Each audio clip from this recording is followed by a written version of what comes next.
Sasabihan ko sa Edgardo na ihatid ka na sa inyo. At baka kung saan-saan ka pa pumunta, imbis na umuwi sa asawa mo. Muling wika ni Lolo at naglakad ng palabas ng kanyang opisina. Naiwan ako mag-isa sa loob. Napaupo na lang ako sa couch at napahilot sa sarili kong sentido.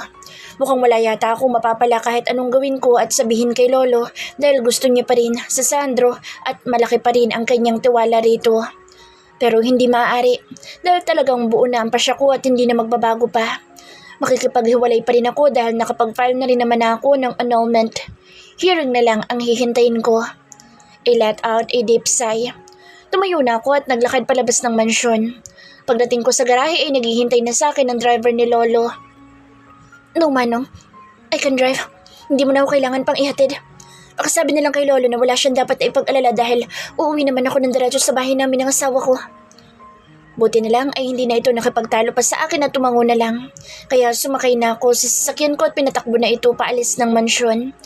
Nang mapatingin ako sa suot kong relo ay nagulat pa ako nang makitang 8:55 PM na pala. Ibig sabihin ay napahaba ang tulog ko kanina. Pagdating ko sa bahay ay hindi ko makita ang sasakyan ni Sandro sa garahe.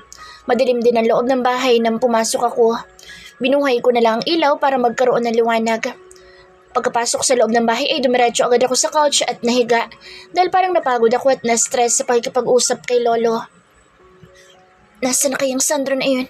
Ba't wala pa? Akala ko ba nauna nang umuwi? Mahina akong bulong nang nakasimangot. Matapos magpahinga ng ilang minuto ay pumasok na ako ng kusina at naghanap ng pwedeng kainin sa loob ng ref. Nang makita ang manggay, parang nagkaroon ng heart-heart ang mga mata ko. Mabilis ko itong kinuha at binalatan. Pero since hindi ako marunong ay nadulas lang ang kutsilyo sa daliri ko at nasugatan ako. Naiiyak akong bumalik sa living room at muling naupo sa couch habang ihip-ihip ang sugatan kong daliri. Shit, ang hapdi. May konting laman pa ang lumabas. Mukhang malalim yata ang hiwa. I think I need him. Nahikbi kong usal at kinuha ang phone ko sa loob ng aking handbag. Ilang sandali pa akong napatitig sa number ni Sandro hanggang sa napagpasyahan ko na lang na tawagan ito. Last ring na yata bago nito sinagot. Saan ka ba nagpupunta at bakit hindi ka pa rin umuwi dito sa bahay? Nakasimangot kong bungad sa medyo mataas na boses pero imbis na si Sandro, isang boses naman ang sumagot sa akin. Ma'am, kayo po ba ang asawa nito may-ari ng phone? Tanong ng boses lalaki sa kabilang linya. Kumunot naman ang noo ko sa pagtataka. Oo, ako nga. Nasaan ba si Sandro? At bakit ikaw sumagot? Ibigay mo sa kanya ang phone at kakausapin ko. Ang mas mabuti pa po, ma'am. Pumunta na lang po kayo dito sa club namin. Lasing na lasing po ang asawa niyo. Napatayo akong bigla. What? Saan club ba yan? Pero imbis na sumagot, ang sa kabilang linya ay binabaan ako nito. Pero isang text message naman ang dumating at sinabi ang pangalan ng club. Para ako nataranta na agad na dinampot ang susi ng kotse at patakbo lumabas ng bahay. Nagmamadali akong pumasok muli sa sasakyan ko at agad itong pinaandar paalis. Makalipas ang mahigit 15 minutes, nasa wakas ay narating ko na rin ang nasabing club. Nagmamadali akong bumaba ng kotse at pumasok sa loob. Pagkapasok ko ay maingay na tugtugan at hiyawan ng mga customer ang bumungad sa akin na para bang nagpupustahan dahil sa klase ng hiyawan. Para naman akong nahilo bigla pero nilibot ko pa rin ang tingin ko sa loob ng club para hanapin si Sandro. Nang hindi ko makita ay lumapit na lang ako sa may bar counter kung saan nandoon ang isang bartender na nakatayo at nakatingin sa mga nagkukumpulan at naghihiyawan ng mga customer. Hey, excuse me! Pinalakas ko na ang boses ko. Napabaling naman ang tingin nito sa akin at parang nakilala ko agad. Oh, you're the wife, tama? Mukha mo yung nasa number. So malamang ikaw na ngayon tumawag kanina. Wika nito at ngumuso papunta sa mga naghihiyawan. Nandun ang husband mo. Kasalukuyang nakikipaglaban ng suntukan. What? Para naman ako nataranta at mabilis na lumapit sa mga nagkukumpulan. Lumusot pa ako para lang makita kung totoo nga sinasabi ng bartender. At nang tuluyan na akong nakarating sa pinapalibutan ng mga naghihiyawang customer, ay ganoon na lang pagsinghap ko nang makita si Sandro na nakikipaglaban nga ng suntukan sa isang lalaki at parang may mga dugo na sa muka. Sakto naman pagdating ko ay napahiga ito at pinaibabawan ng kanyang kalaban, ginantihan ng suntok.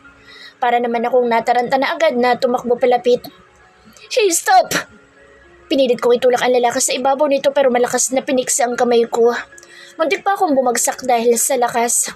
Mas lalo naman naghihiyawan ng mga tao sa paligid na tila tuwang-tuwa pa sa nangyayari. Ni wala man lamang sumubok na umawat kahit isa. Stop it! Itigil mo sabi yan! Pinilit ko pa rin umawat at pinigilan ng braso ng lalaki sa pagsuntok pero hindi ko inaasahan ang malakas nitong paghihila sa braso ko dahilan para mapasubsob ako sa katawan ni Sandro. At sinamantala ko naman ang pagkakataon. Yumakap ako sa kanyang katawan para harangan ang kalaban sa pagsuntok sa kanya. No, please! Don't hurt my husband! I begged. Rinig ko naman ang pagubo ni Sandro na agad na hinawakan ang mukha ko at pinaharap sa kanya. Kahit parang hindi na maimulat ang mga mata nito'y kitang-kita ko ang pagkagulat sa kanyang muka at parang natauhan nang makita ako. Pero hindi ko na pinansin pa at bumaling na ako sa kalaban nito. Stop! Please.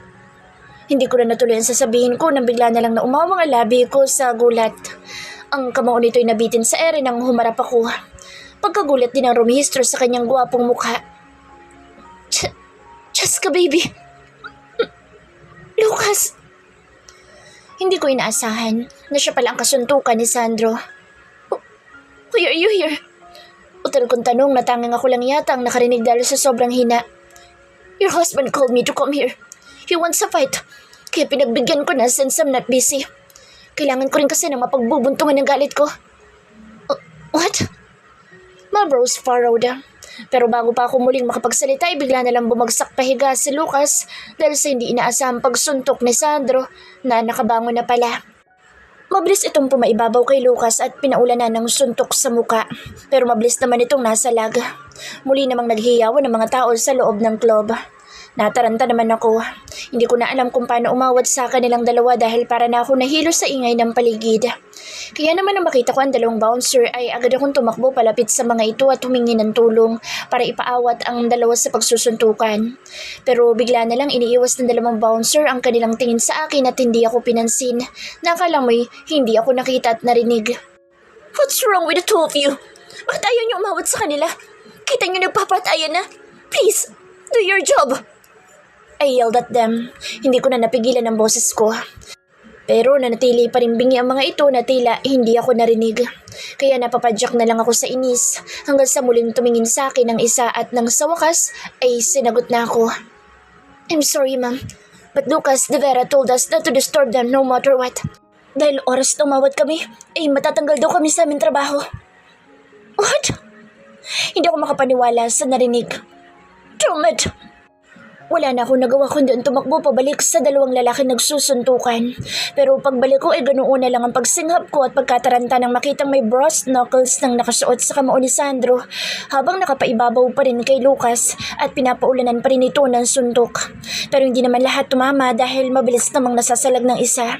Pero yung mga mukha nilang dalawa'y bugbog sarado na. Puro na mga pasa. Hindi na ako nakatiis pa. Kahit takot na matamaan ang kanilang mabilisang suntok ay tinapangan ko na ang sarili ko at umawat na. Stop, Sandro! Pagpigil ko sa braso ng asawa ko. Nabiti naman sa ere ang kamao nito at napatingin sa akin na parang hapong-hapo pa. Please, tama na. Itigil mo na yan. Umuwi na lang tayo.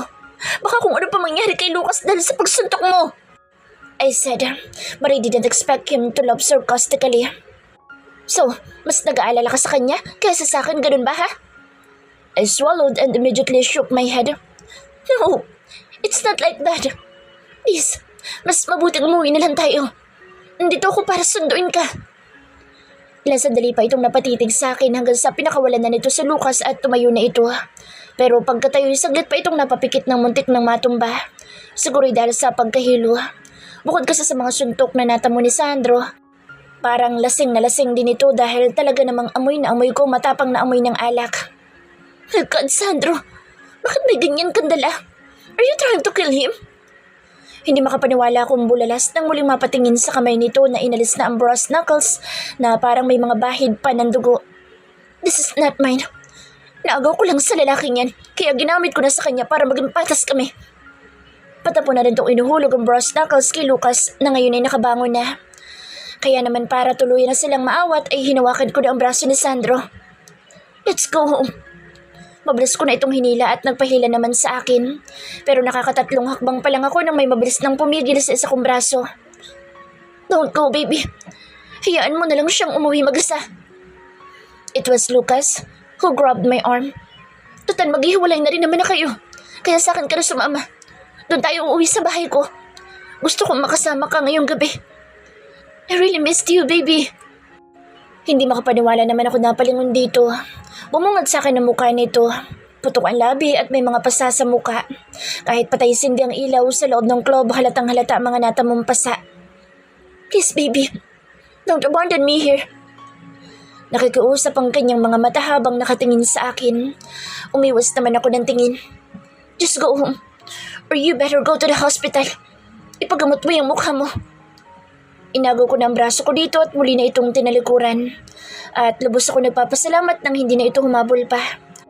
Buti naman ay nakaintindi agad. Paglabas ng club ay agad akong hinila ni Sandro papunta sa kanyang sasakyan. Pero agad kong inago ang braso kong hawak nito. No, doon ka sa sasakyan ko sumakay. You're drunk. Hindi ko pwede magmaneho at baka maaksidente pa tayo. Ayoko pang mamatay, no? Papakla kong sabi at inis itong tinalikuran. Pero nang akmang lalapit na ako sa sasakyan ko para doon sumakay napatili na lang ako nang bigla ako nitong binuhat at mabilis na ipinasok sa kanyang kotse. I can drive. I'm not drunk. Baka kung saan-saan ka pa pumunta kung hahayaan kita magmaneho mag-isa. Tomit, bingyatan lintik na lalaking ito. Ang labo mong kausap. Wala naman ako sinabi na mag-isa ako doon sa kotse ko. Ang sabi ko, doon ka sumakay at imamaneho kita para hindi ka maaksidente at mamatay. Hindi ko mapigilan ang galit ko dahil sa pagkairita. Pero hindi na ako nito pinansin at kinabitan na lang ng seatbelt. Hindi na ako umangal pa dahil alam ko mahihilo lang ako at sasakit lang ang ulo ko kung makikipagtalo pa ako. Hanggang sa buong biyahe ay hindi na ako umimik pa. And good thing, hindi na rin nagsalita si Sandro at marahan lang ang pagmamaneho. Pero pansin ko ang panay-piling nito sa ulo at sinasara sandali ang mga mata na tila ba pilit na inaalis ang pagkahilo gawa ng ininom na alak. Nang palihim kong pagmasdan ng mukha ay hindi ko mapigilan na makaramdam ng konsensya at maawa. Kung malala ang kay Lucas, mas malala ang natamo nitong pasa. Nang makarating ay nauna na akong bumaba ng kotse para sana pumasok na sa loob ng bahay pero agad ako napahinto sa akmang pag-alis nang bumukas ang pinto sa driver's seat at lumabas sa Sandro. And he threw up. I watched him. Hindi ko alam kung marami ba talaga itong nainom o sadyang hindi lang sanay. Nanatili ako nakatayo at pinanonood lang ang kanyang pagsuka habang nakalabas ang kalahating katawan sa kotse. Nang matapos ito sumuka ay isa katuluyan lumabas ng sasakyan at lumakad ng pasuray-suray. Pero nakakatatlong hakbang pa lang ay muntik nang matumba, kundi lang nakakapit sa bubong ng kotse. Kaya naman hindi na ako nakatiis at lumapit na dito. Agad kong kinuha isang braso nito at sinampay sa balikat para alalayan. Let's go inside. Alalayan na kitang pumasok para makalakad ka ng maayos. Kung bakit kasi uminom ka pa, hindi mo rin naman pala kaya. Napaira pa ako. Talagang bigat kahit braso lang. Kaya nangyari ay pasuray-suray kami naglakad dalawa para pumasok ng bahay. Galit ka na naman ba dahil nakapagkita ko sa lalaking yan? He asked. Basag na basag ang boses. I let out a sigh. Hindi ka dapat nakapagkita sa kanya. I already told you, Sandro. Hindi na mababago pang isip ko kahit anong gawin mo. Kahit na ayaw ni Lolo, makikipaghiwalay pa rin ako sa'yo. Nakapag-file na ako ng annulment natin and that's final. Okay lang kahit hindi ka umattend sa trial. Pwede naman daw yun, sabi ni attorney. As long as nandoon ako. Mahinahon kong sagot na nagtitimpi lang. Hindi naman agad nakasagot si Sandro. Hanggang sa nakapasok na kami sa loob ng bahay. Saka lang sumagot nang paakyat na kami ng stairs. Inaamin ko namang nagkamali ako pero bakit ganyan ka, Cheska? Bakit ang hirap mong magpatawad? Ganun na ba katigas ang puso mo at ayaw mo na talaga akong bigyan ng kahit na isang pagkakataon? Para patunayan ang sarili ko sa'yo bilang mabuting asawa? Just stop talking. Bilisan mo na lang pag-akyat. Ang bigat mo na eh. I complained. Hindi na ito sumagot pa ulit. Nang tuluyan na makapasok ng room ay idinaratso ko agad ito sa loob ng bathroom at dinala sa ilalim ng shower. Maligo ka para mabawasan ang pagkalasing mo. Inalis ko na ang braso nito sa balikat ko, tinalikuran na para sana umalis na pero bigla na lang akong napahinto sa akmang paglabas ng shower room nang maramdaman ang pagyapos ng mga bisig nito sa bawang ko. Magsimula na lang tayo ulit, please. Pangako, hindi na kita paiiyakin. Hindi na aawayin. Hindi na sisigawan at hindi na sasaktan. Pagsisilbihan na kita this time. Magiging mabuting asawa na ako sa'yo. His voice cracked like he was already crying. Nabigla naman ako sa kanyang hindi inaasahang pagyakap. Kung kaya hindi agad ako nakagalaw. Ramdam ko ang paghigpit ng kanyang mga braso sa bawang ko. Nang hindi ako sumagot, ay sa wakas ay binitiwan na rin ako nito at iniharap ako sa kanya. Kinuha na ang dalawa kong kamay at nagulat na lang ako nang unti-unti itong lumuhod sa harap ko. Asawa ko, please. Patawarin mo na ako sa lahat ng mga pasakit na naibigay ko sa'yo. Nagkamali ako ng akala. Nagkamali ako na sinaktan kita. I'm sorry, please. Don't leave me. He begged. His eyes were reddened, tears falling from him as he looked at me.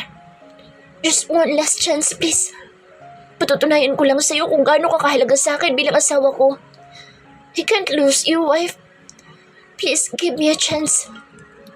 Parang may kumurot naman sa dibdib ko habang nakatingin sa kanyang luhaan ng mga mata. Talagang lumuhod siya sa harap ko, umiiyak at nagmamakaawa. Ngayon niya lang ito ginawa, palibhasa lasing siya, kaya lakas ng loob. Pero I'm sure hindi niya magagawang lumuhod sa akin ng ganito kung nasa tamang katinuan ng isip niya. Sa taas ba naman ng pride niya? Mahalaga ako sa iyo bilang asawa mo. Hindi ko ramdam, Sandro. Sinasabi mo lang yan kasi lasing ka. My voice cracked with emotion and my eyes started to become blurry. I loved you. You know? Sobrang mahal naman kita eh. You know that. Pero ang pagmamahal niyo ay unti-unti nang namatay dahil sa pagdurog mo sa puso ko. You hurt me so much. You hurt my feelings. Halos araw-gabi akong umiiyak dati sa pag-aakalang ng bababae ka. Iniyakan kita, Sandro. Tiniis ko yung sakit pero totoo nga ang kasabihan na kapag hindi naalagaan ng tamay nasisira. Mapabagay man o halaman, may buhay man o wala. Parang bumasag ka na isang babasagin kahit idikit mo hindi nababalik pa sa dati kasi nasira mo na ito. Tulad ng sugat, kahit hilom na, ay magkakaroon pa rin ng peklat. And just like us, ikaw mismong gumawa ng paraan para mawala ang pagmamahal ko sa iyo. Umiwas na ako ng tingin at pilit na inaagaw ang kamay ko sa kanyang pagkakahawak pero talagang ayaw niyang pakawalan. So, sinasabi mo bang wala ka na talagang natitira pang pagmamahal sa akin kahit konti? Ganun kabilis maglaho ang pagmamahal mo sa akin? Akala ko ba akong first love mo? I closed my eyes for a moment. Dom, hindi ako dapat umiyak sa harap niya pero bakit ganito? Ayaw paawat ng mga luha ko. I look at him again. How about you? Ikaw ba? Wala kang pagmamahal sa akin bilang asawa mo? Iba kasi ang mahalaga lang at mahal talaga, Sandro. Hindi magkapareho ang dalawang yun. Magkaiba sila. Ramdam ko ang kanyang pagpisil sa kamay ko. Nakasalukuyan pa rin itong hawak habang nakaluhod pa rin sa harap ko at nakatingala at nakatingin sa akin ng luhaan ng mga mata. No, you're wrong. Hindi ka lang mahalaga sa akin dahil mahal kita. Sobrang mahal na mahal kita at hindi ko na kayang mawala ka sa akin. Dahil baka kabaliw ko yun. Nasanay na ako nandyan ka. Araw-araw ka nakikita at nakakasama. Gabi-gabi kang nakakatabi sa pagtulog at ayayakap kapag tulog ka na. Kung alam mo lang, iisipin ko pala ngayon na mawawala ka na sa akin, para na ako nababaliw. So please, just give me a chance. Just one last chance, asawa ko. Pagbigyan mo na ako, please. Tuluyan ng tumulo ang nakabarang luha sa mga mata ko. I just bit my lip to muffle my sobs. Pero napagtaksilan na kita eh. Nabuntis na ako ng iba. Kaya paano pa natin naayusin ang ating pagsasama bilang mag-asawa? It's too late now, Sandro. Sirang-siraan na. Napagtaksilan na kita sa maling akala dahil sa kagagawan mo. Sa paghihigante mo na wala naman akong kinalaman. You know what? Makukonsensya lang ako kapag binalikan pa kita. So let's just end this. Mabilis ko nang inagaw ang kamay ko mula sa kanyang pagkakahawak at hindi na hinintay pa ang kanyang sagot.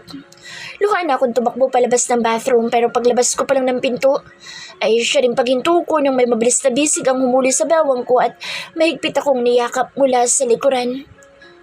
It's okay. I can be the father.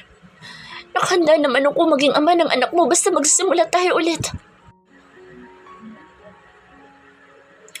Hindi ko mapigilan ang mapalunok habang pinagmamastan ng hubad kong katawan sa salamin na nasa harap ko. Napahaplos ako sa maliit kong tiyan at bumuntong hininga. Maliit pa naman ang tiyan ko kaya hindi pa halata na buntis ako pero siguradong after a month ay magiging halata na. Kinakabahan ako sa totoo lang. Ewan ko ba pero talagang nakakakaba. Dahil sa kakatitig ko sa salamin ay nagulat pa ako nang biglang nag-ring ang phone ko na nakapatong sa ibabaw ng drawer. Nang makita ko kung sino ang caller ay agad akong natigilan. Lucas calling. He was calling again. Hindi ko na mabilang kung nakailang beses nang tumawag ito. Mula pa ito noong isang araw at hindi ko na sinasagot. Ganon din sa kanyang mga text messages na halos mapuno na ang inbox ko sa sobrang dami. Nakatitig lang ako sa tumutunog kong phone hanggang sa naputol na ang pagtawag at nawala na ang pangalan sa screen. Pero siya namang pag-vibrate nito nang may dumating na text message. Wala na akong nagawa kundi damputin ito at agad na binuksan ang dumating na mensahe. From Lucas. I'm here outside your house. Can you please stop ignoring my messages? And please accept my call. I swear, papasok na ako dyan sa loob. Hindi ko mapigilan ang mapabugan ng hangin dahil sa nabasa. Ibang klase. Parang may pagbabanta pa. Napilitan ako mag-reply. I already told you, hindi ka pwedeng pumasok na lang na basta-basta dito. Dahil may mga CCTV na ang nakapalibot sa paligid. Kaya kahit walang asawa ko, malalaman pa rin niya na pumasok ka. Mamaya makasuhan ka pa. So you better go home and don't ever come back again. Magkita na lang tayo, mamaya. Just wait for me in the park. Doon sa dati. I'll be there at 12 p.m. Naka-reply naman agad ito. Okay, baby. Finally, you replied. Nung isang araw pinaasa mo ako, sabi mo makikipagkita ka. Kinabukasan pero umasa lang ako sa wala. Basta tumupad ka na lang sa usapan ngayon. Dahil kung hindi, napapikit na lang ako sa huling word. Pinagbabantaan nga ako ng lalaking ito. Hindi na lang ako nag-reply pa at nang mamadali nang nagbihis. Isang black spaghetti strap v-neck dress lang ang napili kong isuot. Saktong paglabas ko ng dressing room ay siya naman pagtunog muli ng phone ko.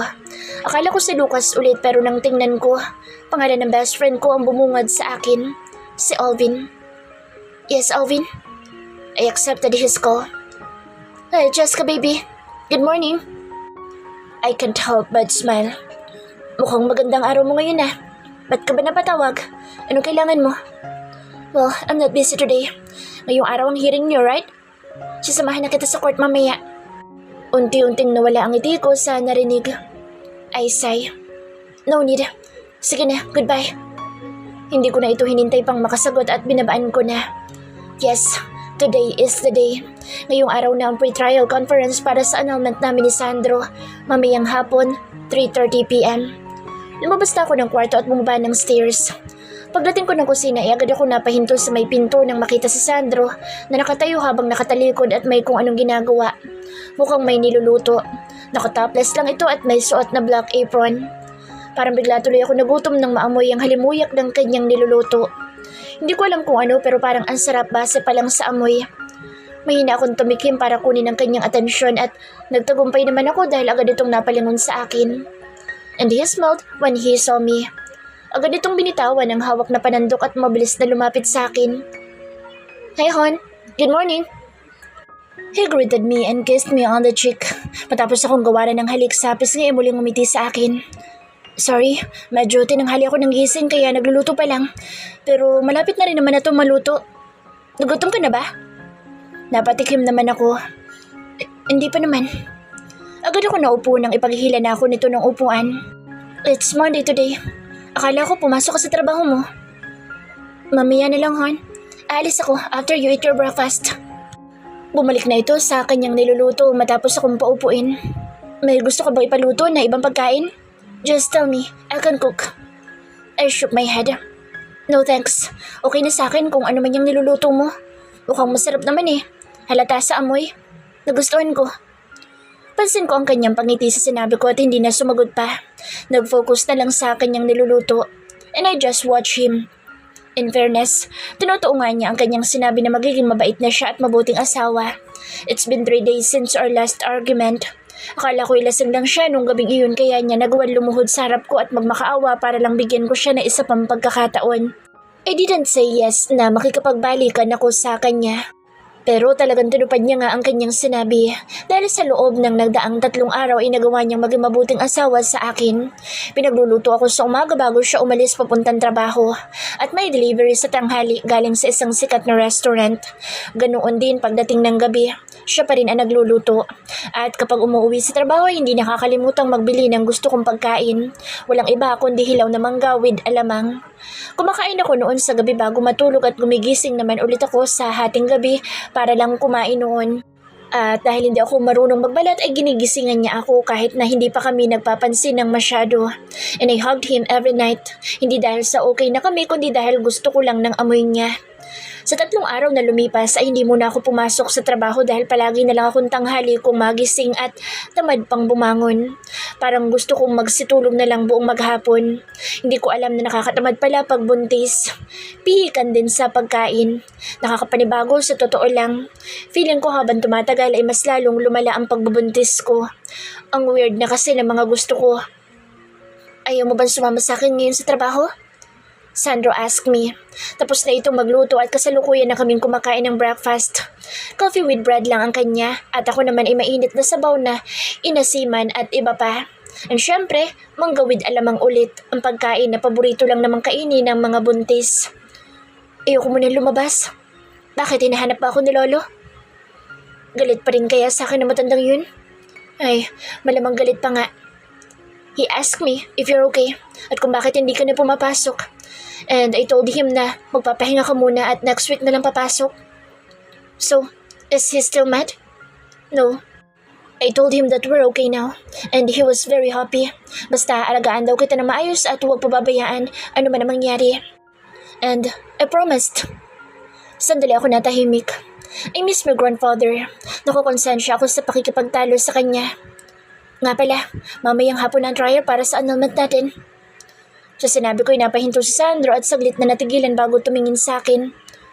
Just stay here in our house. Ibigay mo na lang sa akin ang number ni attorney at ako nang bahalang kakausap sa kanya para sabihin na hindi na tayo magpapaana. Okay. Sandro smiled. Thank you, hon. I didn't reply.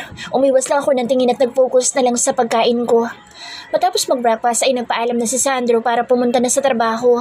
At bago umalis ay ginawanan pa ako ng halik sa noo bilang goodbye kiss na siyang nakasanayan na niyang gawin itong nagdaang 3 araw. Oo, hindi na kami nagtatalo. Pero after that night, hindi pa kami nakakapag-uusap ng maayos. Basta gumanda na lang biglang pakikitungo niya sa akin. Kinabukasan na para bang okay na kami.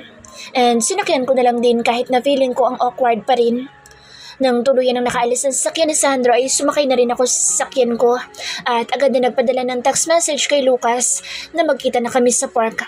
And agad naman ito nag-reply na papunta na siya at hintay na lang ako doon. Nang mapatingin ako kung anong oras na ay 9:54 AM pa lang naman. Pagdating sa park ay agad ko nakita ang black Lambo na nakapark sa labas. Kaya naman agad na inilapit ko ang sasakyan ko rito at inihinto sa tabi nito bago bumusina. Wala pang 5 minuto nang bumukas na ang pinto sa front seat ng sasakyan ko at pumasok ang nakangiting si Lucas. Hey baby! He immediately kissed me on the lips. Smack lang. Buti naman at nakipagkita ka na rin sa akin. I missed you so much, baby. Kaya ako nakipagkita may sasabihin ako sa'yo. Sa sinabi ko ay parang nagkaroon bigla ng excitement sa kanyang muka. Sige baby, ano ba yun? Bigla na lang nitong niyapos sa mga braso sa maliit kong bewang. Na magiging akin ka na talaga? Pwede na kitang maging akin nang walang kaagaw? Ganun ba? Umiwas ako ng tingin at mahinang tumikim. Ang totoo niyan, ay nakapag-ayos na ako sa asawa ko. Hindi na namin itutuloy yung annulment. What? Bigla nitong nabitawan ang bewang ko. Then what about me? I let out a sigh and look at him. You know what? Kahit naman makapagwalay ako sa asawa ko, ay hindi pa rin naman pwedeng maging tayo. Yes, I'm happy when I'm with you, but I don't love you. Ayaw sa'yo ni Lolo at ayaw naman sa akin ng dad mo. Masyadong komplikado ang lahat for us. Sasakit lang ang ulo ko at may stress. His jaw clenched. At bakit silang iniisip mo? You said you're happy when you're with me. May kasabihan tayo na dapat piliin mo kung saan ka masaya. Kaya naman dapat piliin mo ako. Mahal mo nga ang asawa mo pero hindi ka naman masaya sa kanya. Ano pa magiging silbi nun? Kinuha nito ang kamay ko, tinawakan. Dinala saglit sa labi at ginawa na ng munting halik. Makapaghiwalay ka na sa asawa mo, baby. Ako ang piliin mo. Nasisiguro kung hindi ka magsisisi sa akin. Kahit isang beses. I'll make you happy every day. At alam ko mamahalin mo rin ako. Ramdam ko yun. Umiwas ako ng tingin at inagaw na ang kamay ko mula sa kanyang pagkakahawak. I'm sorry. Kaya lang naman ako nakapagkita sa ngayon para tapusin ang kung anumang namamagitan sa atin. You can go now. Pupuntahan ko pang asawa ko. Pero imbes na makinig, hindi ko inaasahan ang paghaplos ng hinlalaki nito sa ibaba kong labi. Anong oras ang trial mo? Automatiko naman tumaas ang kilay ko sa narinig. Mabilis na napatingin ulit ako sa kanya nang nakataas ang isang kilay. And how did you know? Paano mo nalaman na ngayong araw ang trial ko? Sa pagkakaalam ko, ay tanging 2 kaibigan ko lang ang nakakaalam maliban sa 2 kong kaibigan na sina Austin at Patrick. I have my way. Nang dapat inalam mo na din kung anong oras. Hindi ko mapigilan ang mapairap. Of course, I know, it's 3:30 p.m. if I'm not mistaken. He chuckled. Alam mo naman pala. Sige na nga, lumabas ka na. Alis na ako. Just delete my phone number and don't call or text me again. Isipin mo na lang na panaginip lang ang lahat sa atin at... Napatigil ako sa pagsasalita nang bigla na lang na may malambot na labi ang bigla lumapad sa labi ko. Walang aalis. Saka na kapag malapit nang mag-umpisa ang trial mo, saka tayo aalis. Ihahatid na lang kita sa court. Let's make out here first, baby. And he finally kissed my lips. Nanlaki naman ang mga mata ko at agad siyang itinulak sa dibdib pero mabilis niyang hinuli ang mga kamay ko. Kaya naman pilit ko na lang iniiwas ang mukha ko. Lucas, ano ba? Stop! Pilit kong pag-iwas, but he didn't let me. Hinahabol pa rin ang labi ko kahit anong iwas ko. Hanggang sa napasandal na lang ako sa upuan nang maramdaman ng unti-unti nitong pagbaba. Sa akin ka lang, Jessica. I already used you, kaya sa akin ka. Hindi sa asawa mo, hindi kung kanino. Sa akin lang. Hindi ako makapapayag na ibibigay ka pa sa iba. He said breathlessly against my mouth. Kapag nagamit ko na, gusto ko sa akin na. Magiging pagmamayari ko na at hindi na ako makapapayag na ibigay pa sa iba. Kaya kahit ayaw mo, kailangan mo pa rin maging akin. Mayaw ka kung gusto mo. Wala akong pake. And then, he kissed me again. Medyo marahas at may diin. Halatang may galit. I tried to push him pero hinigpitan niya lang ang paghawak sa pulsuhan ko. Hanggang sa tuluyan na ako napahiga dahil sa pagbaba ng upuan at pumatong naman siya sa ibabaw ko habang patuloy ang paghalik sa akin.